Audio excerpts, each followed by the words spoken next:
जाहिर तौर पर यह एक बड़ी जीत है और यह जो मोराल बूस्ट कर गया है वो आगे आने वाली कहना चाहिए जो मैचेस हैं उसमें भी कहीं ना कहीं टीम का कॉन्फिडेंस हाई करेगा। और इस वक्त हमारे साथ हमारे खास मेहमान वरिष्ठ खेल पत्रकार राकेश थपलियाल जो हैं वो जुड़ चुके हैं। तो सबसे पहले राकेश थपलियाल आपसे बात करते हैं और इस बात को जानते हैं कि बहुत बातें हो रही थी कि आप चेस बहुत अच्छा करते हैं, लेकिन जो आपकी गेंदबाजी है, जब आपको डिफेंड करना होता है तो स्कोर सेट करना और उसके बाद स्कोर को डिफेंड करना काफ़ी कठिन हो जाता है। तो आज शायद आलोचकों को कहीं ना कहीं एक कड़ा जवाब दिया है। बहुत ही शानदार गेंदबाजी की जिस समय भारतीय टीम बल्लेबाजी कर रही थी और इंग्लैंड के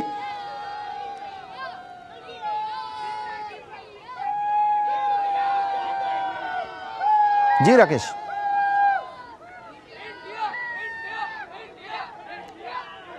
चलिए हम नारायण से इस बात को जानने की कोशिश करते हैं। नारायण, आप बताइए कि जिस तरह से हम पहले भी बात करते आ रहे थे कि बहुत ज़्यादा कहीं ना कहीं एक दबाव जो था वो भारतीय टीम पे था, क्योंकि आपके पास स्कोर जो था वो बहुत ज़्यादा नहीं था डिफेंड करने को, क्योंकि 230 रन इंग्लैंड को चाहिए था, काफ़ी समय था उनके पास। लेकिन उसके बावजूद आज टीम को ये जो हार मिली है तो ये इंग्लैंड की तो कमियों को दिखाती है, लेकिन भारतीय टीम की कहना पड़ेगा कि गेंदबाज जो हैं वो लगातार शानदार प्रदर्शन करते आ रहे हैं और उसी में एक कड़ी और जुड़ गई। गौरव, बिल्कुल एक चैंपियन टीम की तरह भारत ने खेला। देखो, बड़ी टीमें वो होती हैं जो हर परिस्थिति में जीतती हैं, और जिस तरह से भारत ने आज दिखाया कि एक बड़ा टोटल नहीं था बोर्ड पे, लग रहा था कि शायद इंग्लैंड आज यहाँ पर कुछ करेगी और ये मैच निकाल लेगी। जिस तरह का प्रदर्शन, एक ऑलराउंड प्रदर्शन कहेंगे, क्योंकि अगर देखिए तो इतना आसान भी नहीं था विकेट खेलने के लिए, और एक टोटल जो था एक रिस्पेक्टेबल टोटल था जो उसके बाद। लेकिन जो हमारे गेंदबाजों ने जो एक डिसिप्लिन दिखाया अपने अटैक में, वो काबिल तारीफ था। सबसे इंपॉर्टेंट बात ये लगी कि कहीं भी ऐसा नहीं लग रहा था कि 229 रन बना के भारतीय टीम ने अपना संयम खो लिया है। वो अपना एक जो प्लान था उस पर रहे, और जिस तरह से तारीफ करनी होगी कप्तान रोहित शर्मा की, उन्होंने लगातार अटैक किया, एक अटैकिंग बॉलिंग करवाई अपने गेंदबाजों से, और उस पर पूरे खरे उतरे जसप्रीत बुमराह और मोहम्मद शमी। और तारीफ करनी होगी मोहम्मद शमी की, जिनको कि शुरुआती मैचों में ड्रॉप किया था और 2 मैचों में उनके इस वर्ल्ड कप में 9 विकेट हो गए। और देखें तो वर्ल्ड कप में टोटल 13 मैचों में उन्होंने 40 विकेट ले लिए। तो यहां से तो मुझे लगता नहीं कि ये खिलाड़ी यहां से ड्रॉप होने वाला है, और किसी भी चाहे कोई भी परिस्थितियां हो, चाहे विकेट कैसा भी हो, मोहम्मद शमी ने वो दिखा दिया। नारायण, यहां से मोहम्मद शमी का जो रिकॉर्ड है वो लगातार आगे बढ़ेगा। और हमारे साथ एक बार फिर से हमारे खास मेहमान राकेश थपलियाल जुड़ गए हैं। तो राकेश, जैसे आपने पहले भी बात की कि जिस तरह से बहुत सारी बातें जो थी वो जो कहना चाहिए, हम लोग जिसे कहते हैं कि आउट ऑफ द स्टेडियम जो नॉइज रहती है वो बहुत ज़्यादा थी, कि भारत जो है वो चेज बहुत अच्छा करता है, लेकिन जब स्कोर सेट करने की बात हो, जब टारगेट सेट करने की बात हो, तो वहां पर कहीं ना कहीं कंफ्यूजन की स्थिति रहती है। वहां पे आपको देखना होगा कि किस तरह से आप अपने स्कोर को डिफेंड करते हैं। तो यहां पर कहना पड़ेगा कि आज ये जीत जो है वो कहीं ना कहीं एक करारा जवाब है। देखिए, ये दिखाता है कि हमारी टीम एक बहुत ही वेरी वेल बैलेंस्ड टीम है, कि जब जरूरत पड़ी बल्लेबाज बल्लेबाजी करते हैं और जब जरूरत पड़ी तो गेंदबाजों ने यहाँ पर अपना दमखम दिखाया। आज हमारी गेंदबाजी की बड़ी करीब परीक्षा का समय था। पिच में थोड़ी मदद जरूर थी तेज गेंदबाजों के लिए, लेकिन उसका फायदा तभी उठाया जा सकता है जब आप विकेट टू विकेट सही लाइन और लेंथ की गेंदबाजी करें। तो हमारे जो तेज गेंदबाज हैं और साथ में स्पिनर हमारे कुलदीप यादव ने जिस तरह की गेंदबाजी की, तो एक पूरा गेंदबाजी यूनिट जो है हमारा वो बेहतरीन रहा, और इसका फायदा हमें मिला।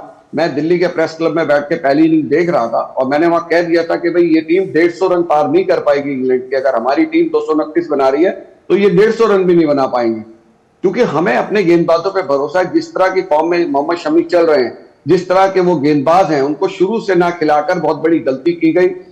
टीम के सबसे अनुभवी गेंदबाज हैं वो, और उनको विश्व कप के पहले मैच से खिलाया जाना चाहिए था। लेकिन चलो, जब देर से आए पर दुरुस्त आए वाली बात है। अब हर मैच में वो लगभग खेलेंगे। अभी भी ये संदेह था कि भाई उन्हें अगले मैचों में खिलाया जाएगा कि नहीं खिलाया जाएगा, जब उन्होंने न्यूजीलैंड के खिलाफ 5 विकेट लिए थे। न्यूजीलैंड की टीम सबसे बेहतरीन चल रही थी इस वर्ल्ड कप में, जब तक हमारे साथ नहीं खेली थी। हमने ही उसको पहली हार दिखाई, और आज इंग्लैंड की टीम फिर से सबसे नीचे 10वें नंबर पर, चैंपियन टीम, जिसके लिए सुनील गावस्कर साहब जैसे खिलाड़ी ने भी ये कहा था कि भाई ये खिताब की सबसे प्रबल दावेदार होगी।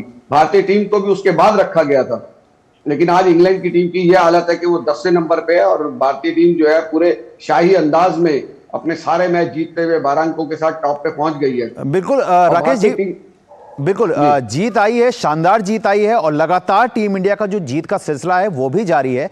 लेकिन यहां पर एक पॉइंट जरूर बनता है कि आज की अब तक की जो जो जीतें आ रही हैं, अगर उसका विश्लेषण किया जाए, उसको खासतौर से देखा जाए, तो कहीं ना कहीं जो गेंदबाजी है टीम इंडिया की, वो कहीं ना कहीं एक अपर हैंड नजर आती है, क्योंकि आपके गेंदबाजों ने कभी भी किसी भी विपक्षी टीम को अपने खिलाफ 300 रन से ज्यादा या 300 तक भी पहुंचने नहीं दिया है। तो आज का ये जो मुकाबला था तो बहुत कम टोटल था, तो जीत आप जरूर गए, लेकिन एक कहीं ना कहीं एक अलार्म भी है, वेकिंग अलार्म भी है कि आपकी बल्लेबाजी जो है, जब आपको सेट करना होता है टारगेट, तो अभी भी आप कहीं ना कहीं एक दबाव में हैं। इस बात से सहमत है? देखिए, मुझे बिल्कुल बिल्कुल मैं सहमत हूं, और यहाँ तारीफ करनी होगी रोहित शर्मा की, बतौर कप्तान जो तीनों फॉर्मेट के अंदर आईसीसी विश्व कप में भारतीय टीम जब लखनऊ में इंग्लैंड के खिलाफ मैदान पर उतरी तो टीम की कोशिश अपनी जीत के सिलसिले को बरकरार रखने की थी। टॉस इंग्लैंड ने जीता और पहले गेंदबाजी का फैसला किया। विश्व प्रतियोगिता में भारतीय टीम पहली बार पहले बल्लेबाजी करने उतरी। टीम इंडिया की शुरुआत बेहद खराब रही और शुभमन गिल, विराट कोहली और श्रेयस अय्यर जल्दी पवेलियन लौट गए। गिल ने 9 रन, कोहली ने 0 और श्रेयस अय्यर 4 रन बनाकर वापस लौटे। इसके बाद आए केएल राहुल के साथ मिलकर रोहित शर्मा ने पारी को संभाला। दोनों बल्लेबाजों ने संभल कर खेलते हुए रन बनाने का सिलसिला जारी रखा। रोहित और राहुल जी राकेश, आप अपनी बात को कंटिन्यू करिए। किस तरह से देखते हैं? जी मैं ये कह रहा था कि देखिए, इस मैच में हमें रोहित शर्मा की कप्तानी की भी तारीफ करनी होगी। बतौर कप्तान रोहित शर्मा को वो सम्मान नहीं मिल पा रहा जो उनको मिलना चाहिए। बहुत ही चतुराईपूर्ण उनकी कप्तानी थी। ये बतौर कप्तान तीनों फॉर्मेट में उनका 100वां मैच है एक कप्तान के रूप में, और 100 रन से आज हम यहाँ पर मुकाबले को जीतने में सफल रहे हैं। उसमें उनकी जो 87 रन की पारी है उसका बहुत बड़ा योगदान रहा है। बहुत समझदारी के साथ उन्होंने बल्लेबाजी की। ये जरूर है कि बाकी के जो दूसरे बल्लेबाज हैं वो एक ऐसे मौके पर जब हवा में शॉट खेलने की जरूरत नहीं थी तो वो कैच देकर आउट होते रहे। ये थोड़ा सा हमारे बल्लेबाजों को समझना होगा, जिसमें सूर्य कुमार यादव भी। रन आपने जरूर बनाए, लेकिन आपको अपनी विकेट थ्रो नहीं करनी है। अंत तक आपको संघर्ष करना चाहिए था। जसप्रीत बुमराह की भी तारीफ करनी होगी, जिन्होंने 16 रन बनाए और क्रीज पर टिक कर वो खेले। ये थोड़े थोड़े रनों का योगदान जो है वो टीम के लिए काफी फायदेमंद साबित होता है। लेकिन रोहित शर्मा ने जिस तरह की बल्लेबाजी की, उनकी तारीफ, जिस तरह कप्तानी के रूप में उन्होंने अपने तेज गेंदबाजों को जो बदलाव किया, वो भी बहुत काबिल तारीफ है कि कब स्पिनर को लगाना है, कब तेज गेंदबाज को लाना है, कब शमी को वापस लाना है। तो वो दिखाता है कि वो एक चतुर कप्तान के रूप में अपनी छाप टीम के ऊपर छोड़ रहे हैं और पूरी जिम्मेदारी के साथ बल्लेबाजी करते हैं। हालांकि वर्ल्ड कप से पहले ही उन्होंने कहा था कि मैं खुल के बल्लेबाजी करूंगा, और वो पूरी टीम को उनका संदेश है कि आप खुल के बल्लेबाजी मैं करूंगा, आप टीम की जरूरत के हिसाब से खेलो। यहाँ पर एक एक दो रन करके स्कोर को बढ़ाने की जरूरत थी। एक लंबी साझेदारी की जरूरत थी जो कि केएल राहुल और रोहित शर्मा के बीच हुई। बिल्कुल राकेश जी, यहाँ पर जीत जो है वो काफी बड़ी आई है तो जाहिर तौर पर। लेकिन हमारे साथ हमारे सहयोगी नारायण भी जुड़े हुए हैं। नारायण, यहां से अब आप क्या देखते हैं कि क्योंकि बहुत ज़्यादा चर्चा हो रही थी कि प्लेइंग 11 में कहां पे बदलाव किया जाए, लेकिन फिर भी बदलाव नहीं हुआ और आज एक बार फिर से जीत मिल गई है, तो अब आपको क्या लगता है कि अब टीम इंडिया या टीम इंडिया का जो मैनेजमेंट है वो किसी तरह के बदलाव की ओर जाएंगे? और गौरव, बात करें तो इस टीम में जो मैनेजमेंट है, एक क्लियर इंस्ट्रक्शन है, क्लियर कम्युनिकेशन है खिलाड़ियों, कोच और कप्तान के बीच की। हर खिलाड़ी का रोल एक डिफाइंड है और जो अगर कप्तान देखें तो ज़्यादा फेरबदल करने के उसमें वो रहते नहीं है। उन्होंने पहले से देखिए कोई चेंजेस हुए नहीं थे, फोर्स चेंजेस थे। हार्दिक पांड्या इंजर्ड हुए तो उसकी जगह पर शमी को लेके आए और शार्दुल ठाकुर को बाहर किया और सूर्य कुमार यादव को लेके आए। प्लान क्लियर है, हर खिलाड़ी को बता दिया गया है कि आपकी जरूरत कब पड़ेगी, चाहे सिचुएशन कैसी भी हो। शमी को ड्रॉप किया था, लेकिन शमी ने प्रूव कर दिया कि वो कितने बड़े मैच विनर है। पहले मैच में 5 विकेट लिए, उसके बाद दूसरे मैच में 4 विकेट लिए, टोटल 2 मैचों में 9 विकेट ले लिए और एक मैच विनिंग खिलाड़ी है। और ईशान किशन जब शुभमन गिल इंजर्ड थे तो उनको खिलाया, तो उसके बाद शुभमन गिल आए तो उनको क्लियर इंस्ट्रक्शन है कि जब कोई ओपनर अगर इंजर्ड होगा तब ईशान किशन आएंगे। और अब जिस तरह से शमी ने स्थापित कर लिया, मुझे लगता है नहीं कि इस टीम में कोई चेंजेस ज्यादा होने वाले हैं अनलेस एंड अनटिल कोई इंजरी है। और एक बहुत बेहतरीन बात है कि जो एक जब क्लियर कम्युनिकेशन होता है तब खिलाड़ियों में भी एक कॉन्फिडेंस रहता है कि उसकी टीम में जगह पक्की है। और ज्यादा चॉपिंग करने से, आप मैच दर मैच ज्यादा चॉपिंग करेंगे तो खिलाड़ियों के कॉन्फिडेंस में भी उसका असर पड़ता है। और इसलिए आपको एक क्लियर, एक गुड वाइब्स दिखती है टीम के अंदर कि टीम कितनी एकदम एक अच्छी फ्रेंडशिप नजर आती है। और इससे पहले एशिया कप की बात करें तो एशिया कप से पहले जो कंडीशनिंग कैंप बेंगलुरु में लगा था, उसमें जो सीनियर खिलाड़ी थे, जो जूनियर्स को टिप्स दे रहे थे, कोच राहुल द्रविड़ टिप्स दे रहे थे, उसके बाद से जो कंडीशनिंग कैंप 5-6 दिन का लगा, उसका बड़ा असर पड़ा। नारायण, बिल्कुल नारायण, जाहिर तौर पर विनिंग कॉम्बिनेशन के साथ छेड़छाड़ करना शायद कहीं ना कहीं एक टीम इंडिया का जो मैनेजमेंट है वो ना दे, लेकिन आपने तमाम जानकारी दी, इसके लिए बहुत बहुत शुक्रिया। फिलहाल यहाँ पे वक्त हो गया है एक छोटे से ब्रेक का, आप देखते रहिए डीडी न्यूज।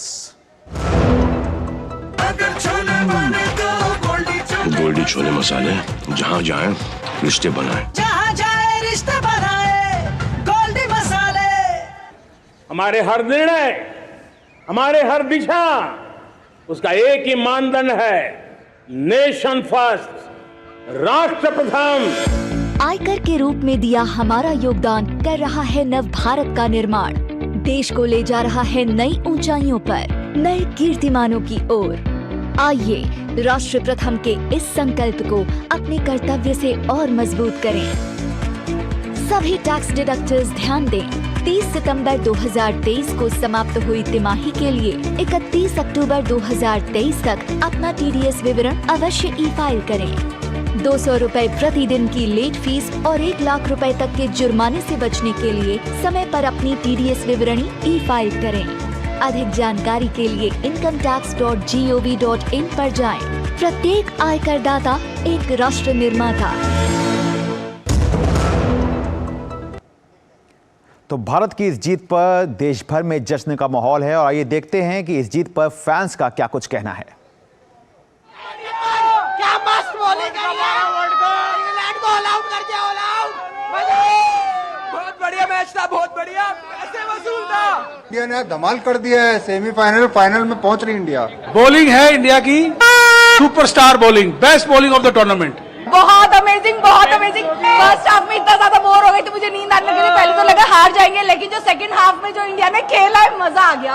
आज का मैच बहुत रोमांच भरा रहा है। इंडिया के बॉलर ने इतना मजा बांध देंगे, पैसा फुजल से मैच हो गया। इंडिया जीत गई। प्रिया, तो वाकई भारतीय प्रशंसकों में खुशी की लहर है और हो भी क्यों ना।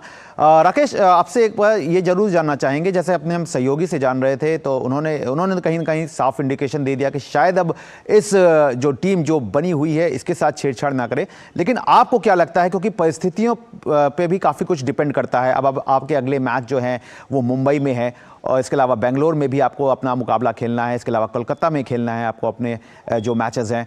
तो आपको लगता है कि कंडीशंस भी बहुत ज़्यादा अप्लाई करती हैं, तो इस हिसाब से टीम मैनेजमेंट आगे चल करके कोई इस तरह का बदलाव जो है वो ला सकती है, या फिर आपको लगता है कि यही जो कॉम्बिनेशन बना हुआ है वो कंटिन्यू रहेगा? देखिए, मैं आपको बताऊं कि इस मैच से पहले ये कयास लग रहे थे कि क्या भारत यहाँ 2 स्पिनर्स के साथ उतरेगा या तीसरे स्पिनर को भी खिलाएगा। यहाँ पर आपके पास रविंद्र जडेजा, कुलदीप यादव तो हैं ही, तो ये चल रहा था कि क्या अश्विन को भी इसमें जगह मिलेगी। लेकिन मैं इसीलिए कह रहा हूं कि कप्तान रोहित शर्मा की तारीफ करनी होगी कि वो पिच के मिजाज को अच्छी तरह भांपते हैं। इसी वजह से उन्होंने यहाँ 3 तेज गेंदबाजों को बरकरार रखा और तीनों तेज गेंदबाज हमारे बहुत ही क्वालिटी तेज गेंदबाज हैं। ये हिंदुस्तान के क्रिकेट में बहुत कम ऐसा होता है जब हमारे पास ऐसे गेंदबाज मौजूद होते हैं। और आज जो विकेट गिरे वो बल्लेबाजों की गलती से कम गिरे, हमारे गेंदबाजों की खासियत की वजह से विकेट गिरे। इतनी शानदार गेंदबाजी हुई है, चाहे वो कुलदीप यादव ने जिस तरीके से बोल्ड किया, चाहे वो जसप्रीत बुमराह ने जिस तरह से मलान को बोल्ड किया और अगली गेंद पर जो रूट को आउट किया, तो वो सारी गेंदों की खासियत थी, बल्लेबाजों की गलती उसमें कम थी। गेंद की ऐसी खासियत थी कि जिसकी वजह से बल्लेबाज मजबूर हुए और उनको कुछ समझ नहीं आया कि क्या चीज हो रही है। तो ये यहाँ पर है कि पिच के से जरा सी मदद और उस मदद का ऐसा भरपूर फायदा जो हमारे तेज गेंदबाजों ने उठाया। तो देखिए, पिच में चेंज जो होते हैं 11 के अंदर, वो कोई पत्थर की लकीर नहीं होती क्रिकेट में कि भाई चेंजेस नहीं होंगे। अगर कोई पिच ऐसी मिलती है कि जिसमें स्पिनरों की मददगार रहने वाली है, तो हो सकता है कि एक्स्ट्रा स्पिनर को खिलाया जाए, एक तेज गेंदबाज को बाहर भी बिठाया जा सकता है। लेकिन हमारे पास 2 स्पिनर तो अच्छे हैं ही, रविंद्र जडेजा भी अच्छे हैं, कुलदीप यादव भी अच्छे चल रहे हैं। तो टीम की जरूरत के हिसाब से आपके बैटिंग ऑर्डर में भी चेंज किया जा सकता है। जब से केएल राहुल को आप देखिए मध्य क्रम में खिलाने की शुरुआत हुई है, तो वो टीम को एक अलग तरह की मजबूती देते हैं मध्य क्रम में। और जब वो क्रीज पे आते हैं तो उसके बाद आप देखिए कि कैसे सेंसिबली खेलते हैं। हालांकि जब वो आज आउट होके गए, उन्हें बहुत निराशा हुई कि उन्होंने कैसे इतनी अच्छी साझेदारी चल रही थी और कहाँ उन्होंने बेकार में उस तरीके का शॉट खेल लिया। लेकिन इस तरह की चीजें होती है। पर अच्छी बात यह है कि अगर बल्लेबाज थोड़ा सा हल्के पड़े तो गेंदबाजों ने इतना शानदार प्रदर्शन किया। बिल्कुल राकेश जी, और जाहिर तौर पर भारत ने भी लखनऊ में अपने रिकॉर्ड को सुधार लिया, क्योंकि भारत ने यहाँ पे केवल इकाना स्टेडियम में केवल एक ही मैच खेला था, जिसमें साउथ अफ्रीका के अगेंस्ट में टीम को हार मिली थी। लेकिन यहाँ पर सवाल ये है कि आपने बेहतरीन खेला है, शानदार प्रदर्शन किया है। अगर इसके उलट अगर इंग्लैंड टीम को देखा जाए तो डिफेंडिंग चैंपियन का नंबर 1 से आकर के इस वर्ल्ड कप में नंबर 10 पे पहुंच जाना, इसका क्या बड़ा एक कारण देख रहे हैं आप? क्या बड़ा कारण है? देखिए, वो खराब प्रदर्शन के साथ साथ मानसिक रूप से पूरी तरह ऐसा लग रहा है कि वो टूट चुके हैं। जो उनकी मानसिक मजबूती खेलने के लिए होनी चाहिए वो खिलाड़ियों की खत्म हो चुकी है। और जब आपको लगातार इस तरीके से हार मिलती है तो आप टीम को जो प्रेरित करना है वो बड़ा मुश्किल हो जाता है। चैंपियन टीम 10वें नंबर पर रहे अंतिम पायदान पर अगर तालिका के, तो खिलाड़ियों को प्रेरित करना बहुत मुश्किल हो जाता है। आज उनके पास मौका था कि एक भारतीय टीम जो इस समय जबरदस्त फॉर्म में चल रही है उसके खिलाफ उनको बहुत कम स्कोर बनाना था। आज उनको टिक के बल्लेबाजी करनी चाहिए थी, लेकिन उनके बल्लेबाज भारतीय गेंदबाजों का सामना नहीं कर सके। अब देखिए कि वो बेन स्टोक के ऊपर बड़ा निर्भर करते हैं, लेकिन बेन स्टोक किस तरीके से क्लीन बोल्ड हुए।